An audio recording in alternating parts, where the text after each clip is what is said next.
Apa saja aspirasi-aspirasi yang akan disampaikan pada sore hari ini? Kami persilakan.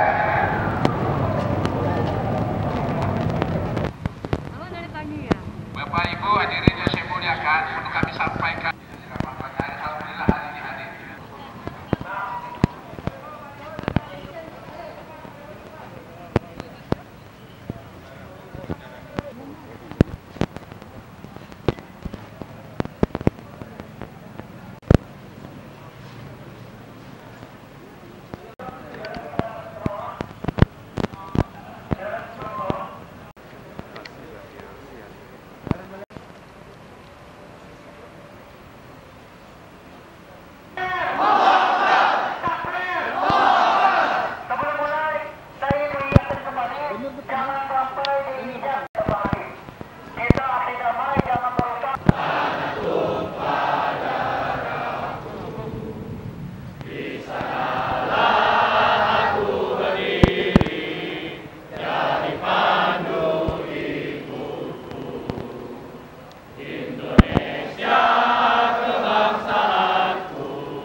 Membaca dan saya yakin juga bapak-bapak dewan yang ada di sini, ibu juga membaca sendiri, bukan terbalas baca begini.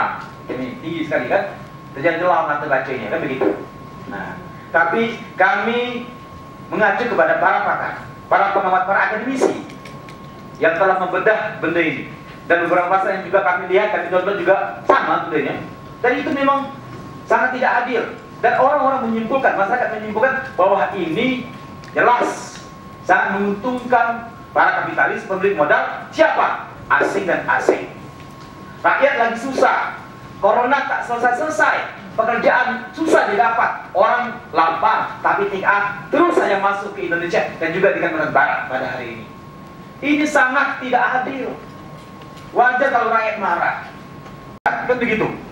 Nah, orang cari hiburan, orang meluapkan kekesalannya, orang meluapkan kebuntuannya, orang meluapkan prestasinya. Oleh karena itu kami berharap kepada Bapak dan Ibu anggota Dewan yang terhormat, sebagai pengemban amanat suara rakyat Kalimantan Barat, tolong dengarkan dan aspirasikan ini sehati, seia sekata dengan rakyat Kalimantan Barat, apapun sukunya, apapun agamanya.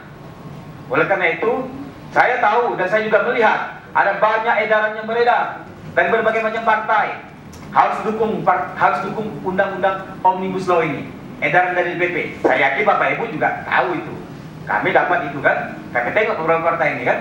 Nah, jadi kami sangat mengesalkan. Saya pikir ini tidak bisa dibiarkan. Oleh karena itu, undang-undang Omnibus Law Cipta Kerja ini mesti segera dijemput oleh Presiden. Meskipun Presiden sudah menyampaikan nota pembelaannya pada waktu konferensi pers minggu lalu, tapi rakyat tidak senang, rakyat tidak puas. Kenapa? Karena memang dirasakan pasal-pasalnya yang menggantung. tidak menguntungkan bagi rakyat kita Kalimantan Barat dan Indonesia pada umumnya. Oleh karena itu, inti dari pembicaraan yang saya sampaikan ini, mohon kepada Bapak Ibu anggota Dewan untuk sama-sama kita sepakati bahwa benda ini tidak adil bagi rakyat, bagi masyarakat kita. Kecuali rakyat Albani nyaman hidupnya, perutnya kenyang, pekerjaannya ada, pendapatannya ada, tidak masalah undang-undang ini ada. Tapi kondisi negara kita lagi susah, lagi samsot.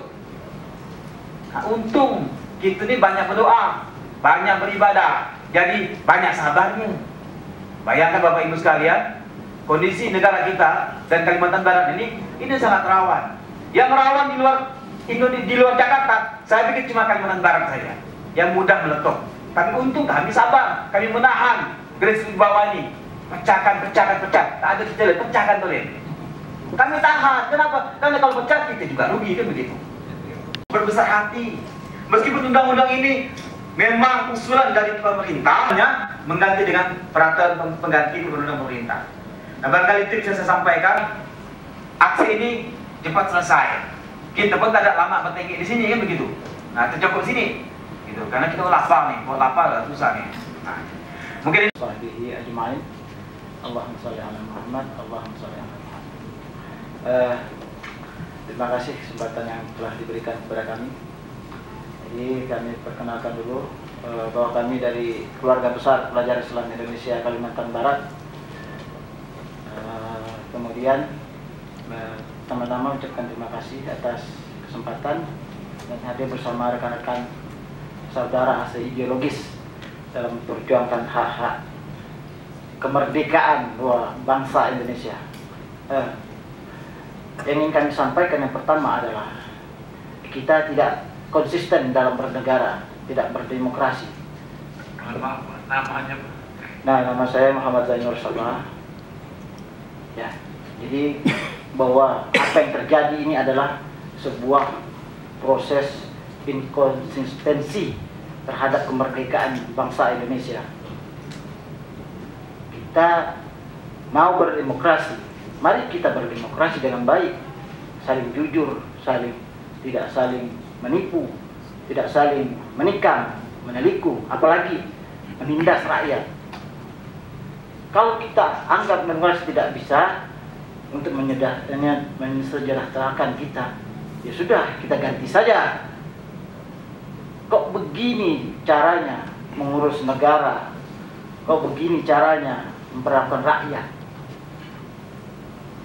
Bahwa undang-undang ini jelas sudah sangat tidak bisa diterima oleh rakyat. Banyak aspirasi, tetapi instrumen demokrasi malah memaksakan. Ini kan sesuatu yang konyol, yang tidak bisa kita nalar. Nalar baiknya seperti apa yang harus kita bisa ambil? Tidak bisa. Dari prosedur, mekanisme, dan yang lain-lainnya, semuanya tidak ada. Undang-undang ini juga tidak menyerap aspirasi dari awalnya. Beberapa ormas besar, beberapa elemen masyarakat tidak diindahkan. Toh kenapa ini dipaksakan? Nah, rakyat Indonesia alhamdulillah sekarang tidak bodoh semuanya. Masih adalah yang berjiwa nasionalis, masih adalah yang siap membela harkat martabat bangsanya untuk tidak rela dijajah dalam bentuk new liberalis, new imperialis dengan gaya seperti ini. Nah, oleh karena itu kami khususnya keluarga besar bangsa Indonesia sangat menentang keras, dan insya Allah kalau ini berlanjut kita akan kapan saja.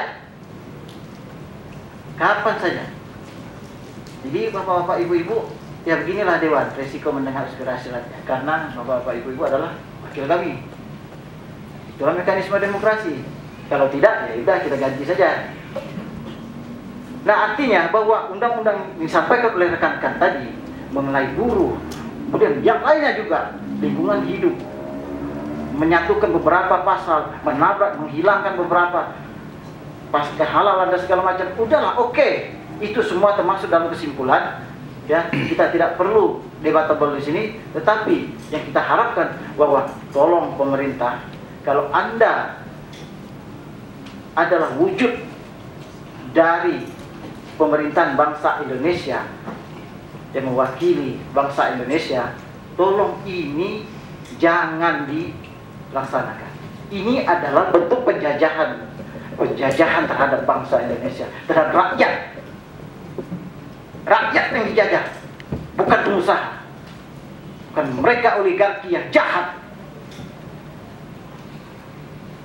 Nah, di mana demokrasi Pancasila ketika kesenjangan luar biasa, ketika pinjaman utang luar negeri kita harus ditanggung oleh berapa anak cucu kita? Inikah demokrasi Pancasila yang kita bangun? Inikah negara yang kita bangun? Tidak, hanya satu kata, mari kita lawan. Mari kita perbaiki. Tidak bisa kita bernegara begini, mau hancur-hancuran. Masa kita sudah tidak dijajah oleh orang lain, masa bangsa sendiri menjajah bangsa sendiri? Jadi ini luapan, saya mewakili luapan dari kawan-kawan yang masih waras, yang masih punya idealisme. Kami tidak dibayar, minum aqua saja, telepon-teleponan, sumbangan-sumbangan. Jadi mohonlah, jadi bapak-bapak, dewan dan segala macam, apa yang menjadi tuntutan kami ini bukan omong kosong dan tanpa dasar. Kami ini anak bangsa, masa depan adalah milik kami, maka kami tidak mau masa depan kami dan anak-anak kami itu suram hidup di negara yang menjajah bangsanya sendiri. Ini bukan persoalan politik, ini bukan persoalan yang lain-lain, ini persoalan kapitalisme yang semakin menggurita negara kita, yang tidak mampu dibendung oleh tokoh-tokoh dan elit-elit kita. Jadi yang terakhir, Bapak-Bapak sekalian, bahwa yang menjadi tuntutan kita, saya sampaikan kembali bahwa ini bukan ecek-ecek, ini bukan ini, dan ini bukan organisasi yang kemarin sore. Ini organisasi yang semenjak kemerdekaan sudah berjuang, pendahulu kami sudah berjuang dengan organisasi. Jadi saya sampaikan, mohonlah ini aspirasi ini disikapi dengan bijaksana. Kalau memang harus kita berdiskusi, kalau memang harus ini, ya. Tapi ini kami pada dasarnya bahwa apa yang menjadi kami sampaikan ini akan tetap disampaikan kepada Presiden Republik Indonesia yang sekarang. Ya, terima kasih. Wabillahi taufiq wal hidayah. Assalamualaikum warahmatullahi wabarakatuh. Bulan setelah kemerdekaan Indonesia, kami organisasi GPI selama ini jajaran darah. Apa mau seperti itu lagi? Ini rakyat udah pada susah ini, Pak. Tolong sampaikan aspirasi kami ini. Tuntutan kami sudah sama. Senior kami Pak Gizon di pusat sana merasakan ini sudah rapat diputuskan, dicepatkan dengan tidak masuk akal semua.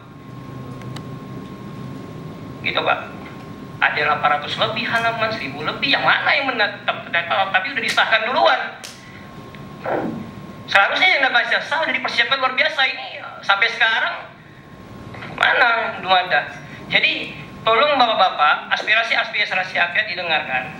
Kami tidak perlu bicarakan apa-apa poin-poin penting apa di undang-undang itu. Bapak sendiri pun mungkin belum selesai membacanya. Kalau selesai mungkin dengan tim seperti itu kan. Hari ini kami datang segelintir orang, Pak, dari Gerakan Pemuda Islam, segelintir orang. Karena kami mendukung gerakan kawan saudara dari Persatuan Orang Melayu. Bersama dengan senior-senior kami yang lain, karena kami ada di mana-mana, tapi tak kemana-mana, Pak. Jangan sampai kami ada di depan Bapak, juta ribuan nanti. Kami ada di mana-mana, Pak, tapi tak akan kemana-mana. Karena kami berdiri bersama Republik Indonesia ini sama-sama berjuang. Gerakan Pemuda Islam sudah ada dari dulunya. Tentara itu dari mana? Polisi itu dari mana kalau bukan GPI? Dari tentara pelajar, dari tentara Islam, Hizbullah, Sabilillah. Itu kami semua berjuang bersama dengan negara ini. Jadi tolong didengarkan aspirasi rakyat Indonesia. Negara ini berdiri berdasarkan darah-darah. Kami tidak takut dengan darah, Pak. Kami sudah terbiasa. Nenek moyang kami berdarah.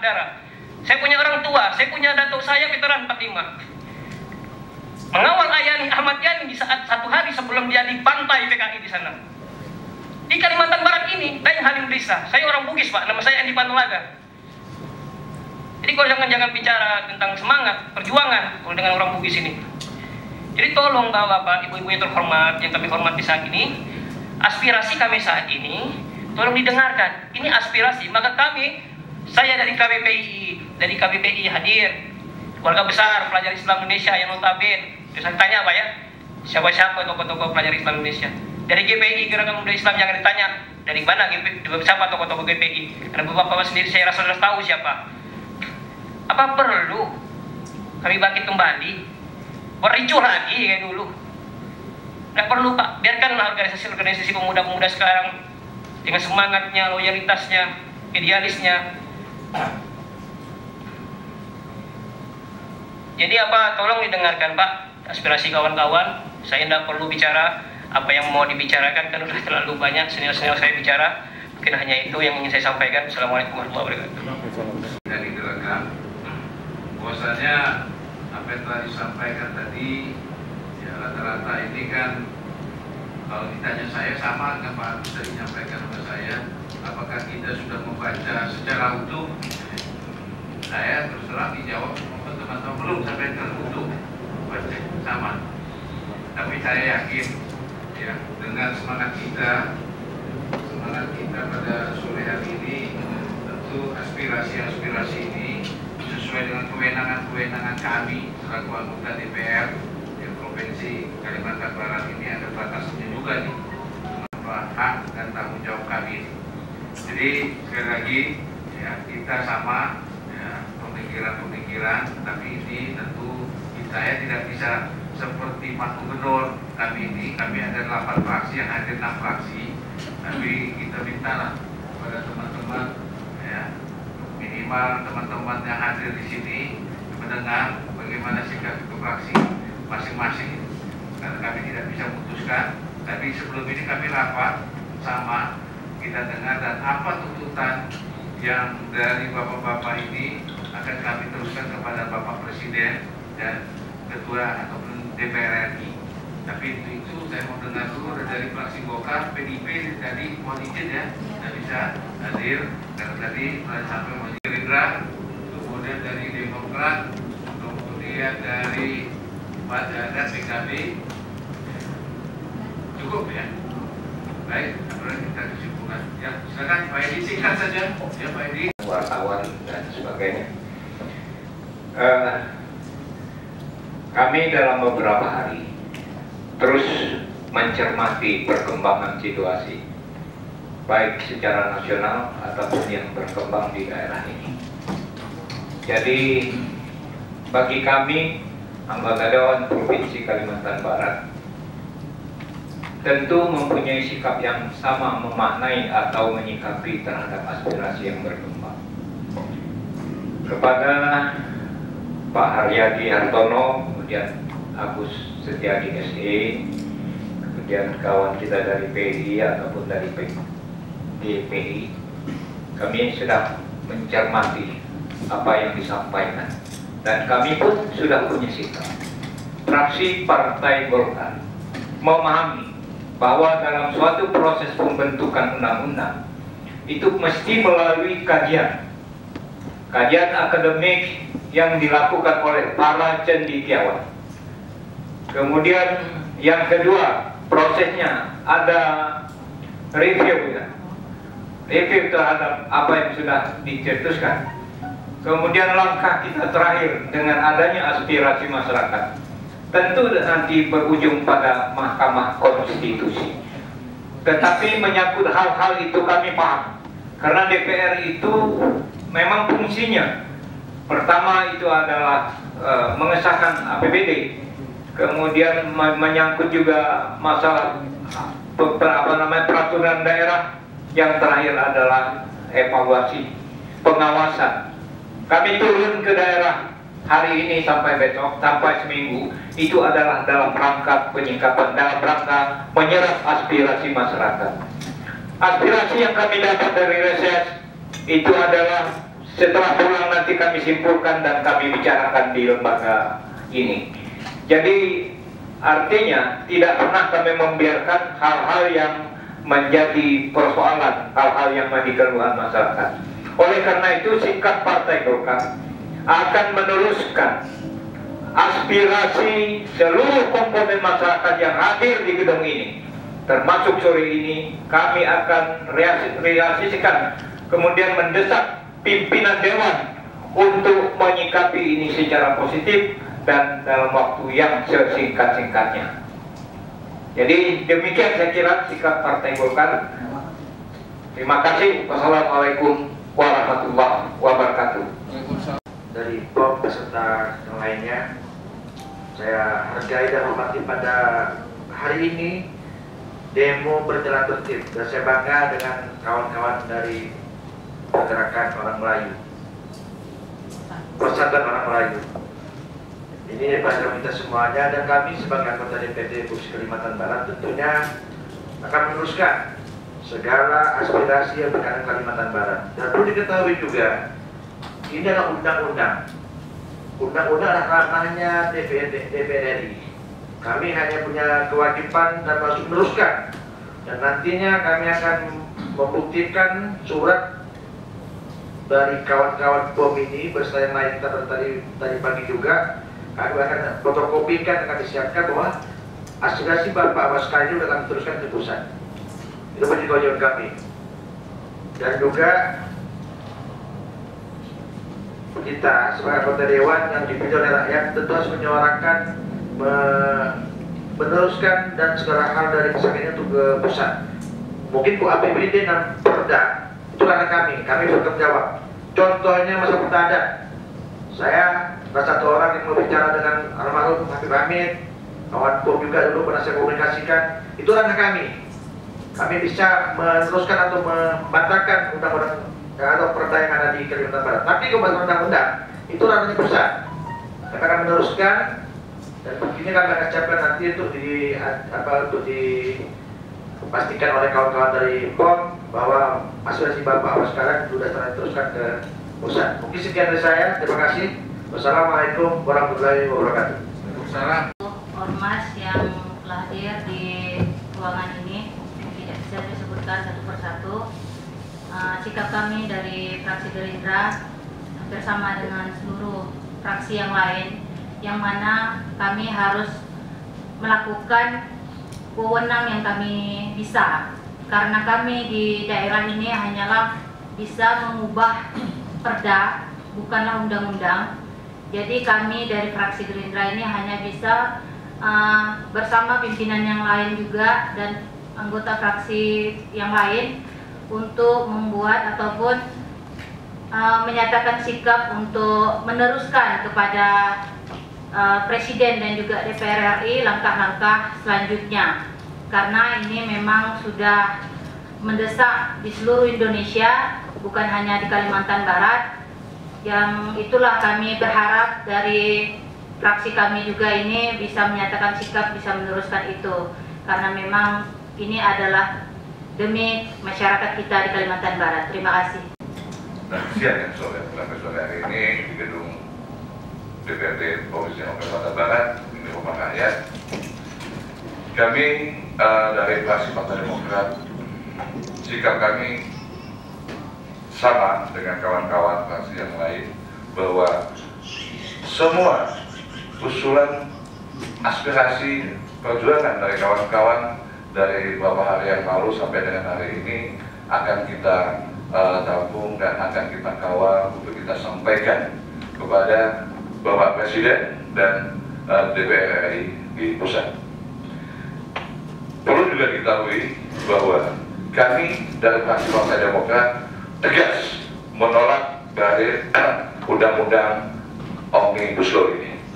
Dari mulai pembahasan kita memang mengikut, tapi sampai kita keluar, tapi kita masuk lagi, begitu menyampaikan aspirasi, dan kita juga tidak tertampung di dalam itu karena kita yang perlu dimaklumi. Tapi dengan tegas kita dari Partai Demokrat menolak daripada undang-undang Omnibus Law ini. Didukung seluruhnya dan disampaikan kepada Presiden Republik Indonesia.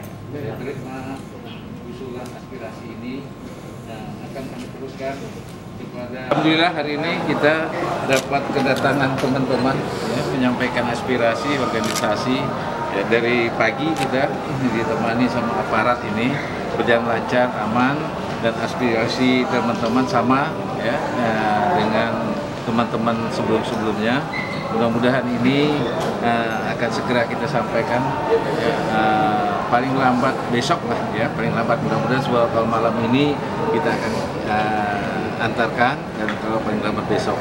Nah karena ini barangkali keinginan masyarakat, karena kami ini tidak bisa menolak maupun menerima karena yang membuat ini kan DPR RI ya, pemerintah pusat, dan mudah-mudahan nanti hasilnya kita lihat hasil konsep dari undang-undang ini paling tidak pasti dari turunan-turunan ini akan membuat peraturan-peraturan daerah. Nah ini wewenang kami ini.